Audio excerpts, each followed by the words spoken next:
Welcome to శ్యామలాస్ kitchen. ఈరోజు శ్యామలాస్ కిచెన్లో చాలా ఈజీగా చేసుకునే టేస్టీ అయిన బగారా రైస్ ఎలా తయారు చేసుకోవాలో చూద్దామండి. చాలా బాగుంటుంది, పొడి పొడిలాడుతూ చాలా బాగా వచ్చిందండి. చూసారండి, చికెన్ కానీ మటన్ కానీ ఇలా దేంట్లోకైనా బాగుంటుంది. వెజ్ కుర్మాలోకైనా చాలా టేస్టీగా ఉంటుంది. ఇప్పుడు ఈ బగారా రైస్ని ఎలా తయారు చేసుకోవాలో చూద్దాము. బగారా రైస్ కోసం నేను ఇక్కడ నానబెట్టిన బాస్మతి రైస్ తీసుకున్నానండి. గంట ముందు నానబెట్టుకుని తీసుకోవాలి. ఒక గ్లాసు బాస్మతి రైస్ తీసుకున్నాను. శుభ్రంగా కడిగి ఈ విధంగా నానబెట్టుకుని పెట్టుకోవాలండి. ఇప్పుడు స్టవ్ వెలిగించుకుని కడాయి పెట్టుకోవాలి. కడాయి వేడెక్కిన తర్వాత 2 స్పూన్ల ఆయిల్ వేసుకోవాలండి.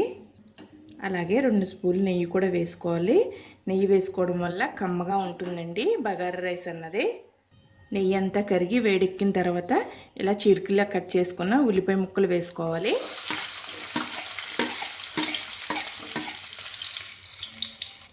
ఇవి 2 నిమిషాల పాటు వేయించుకోవాలి.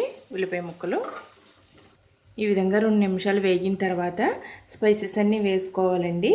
చెక్క, లవంగ, షాజీరా, యాలకులు, బిర్యానీ పువ్వు, ఆకు అన్నీ వేసుకుని వేయించుకోవాలి. ఇవి కూడా కలుపుకుంటూ అలాగే జీడిపప్పు కూడా వేసుకోవాలండి. ఇందులోనే పచ్చిమిర్చి కూడా 4 పచ్చిమిర్చి చిరుకులా వేసుకుని అటు ఇటు కదుపుకుంటూ బాగా మగ్గించుకోవాలి. స్పైసెస్ అన్నీ వేగిన తర్వాత అల్లం వెల్లుల్లి పేస్ట్ వేసుకోవాలండి. పచ్చివాసన పోయేంత వరకు వేయించుకోవాలి. అల్లం వెల్లుల్లి పేస్ట్ వేగిన తర్వాత రుచికి సరిపడినంత ఉప్పు వేసుకోవాలి. ఒకసారి అంతా కలిసేలాగా కలుపుకుంటూ వేయించుకోవాలండి. ఇప్పుడు కొత్తిమీర వేసుకోవాలి. సన్నగా తరిగిన కొత్తిమీర వేసుకుని ఒకసారి మగ్గించుకోవాలి. 2 నిమిషాలు కలుపుకుంటూ. కొత్తిమీర చక్కగా మగ్గిపోయిందండి. ఇప్పుడు మనం ఏ కప్పుతో అయితే రైస్ తీసుకున్నామో ఆ కప్పుతో కప్పున్నర వాటర్ వేసుకోవాలి. నేను ఈ కప్పుతో 2 కప్పులు తీసుకున్నానండి. అందుకు 3 కప్పులు వాటర్ వేస్తున్నాను. ఇప్పుడు మూత పెట్టుకుని నీళ్లు మరిగించుకోవాలి.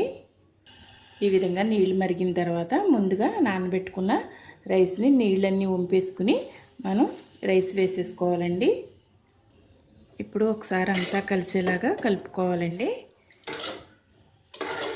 ఈ విధంగా రైస్ని నీళ్లు సమానంగా ఈ విధంగా చేసుకుని 3 నిమిషాలు హై ఫ్లేమ్లో పెట్టుకుని ఉడికించుకోవాలి. మూత పెట్టుకుని ఉడికించుకుందాము. చూసారండి, ఉడుకుతుంది రైస్ అంతా. ఇలా బుడగలు వచ్చినప్పుడు మనం బాగా సిమ్లో పెట్టేసుకోవాలండి. సిమ్లో పెట్టుకుని మూత పెట్టుకుని ఉడికించుకోవాలి. ఆవిరి పోకుండా మూత పెట్టేసుకుని మనం సిమ్లో పెట్టేసుకోవాలండి. చక్కగా మగ్గిపోతుంది. చూసారండి, రైస్ అంతా చక్కగా ఉడికిపోయింది. ఇప్పుడు మనం స్టవ్ ఆఫ్ చేసేసుకుందాము. స్టవ్ ఆఫ్ చేసేసుకుని మూత పెట్టేసుకుని ఒక 5 నిమిషాల తర్వాత మనం కదపాలండి. ఇప్పుడే కదిపితే రైస్ అంతా ముక్కలైపోతుంది. చూసారా ఫ్రెండ్స్, ఎంత చక్కగా రెడీ అయిపోయిందో బగారా రైస్. పొడి పొడిలాడుతూ చాలా బాగా వచ్చిందండి. ఈ bagara rice chicken gravy curry, mutton gravy curry, veg gravy curry ఇలా దేంట్లోకైనా బాగుంటుందండి. చాలా టేస్టీగా ఉంటుంది. చాలా ఈజీగా టేస్టీగా చేసుకునే బగారా రైస్ అండి. చాలా ఈజీగా చేసుకోవచ్చు. చాలా తొందరగా రెడీ అయిపోతుంది. చాలా బాగుంటుంది కూడానండి. చికెన్లోకి అయితే చాలా టేస్టీగా ఉంటుంది. పొడి పొడిలాడుతూ చాలా బాగా వచ్చిందండి. మీరు కూడా మీ ఇంట్లో కూడా ఎలా వచ్చిందో చేసి చెప్పండి.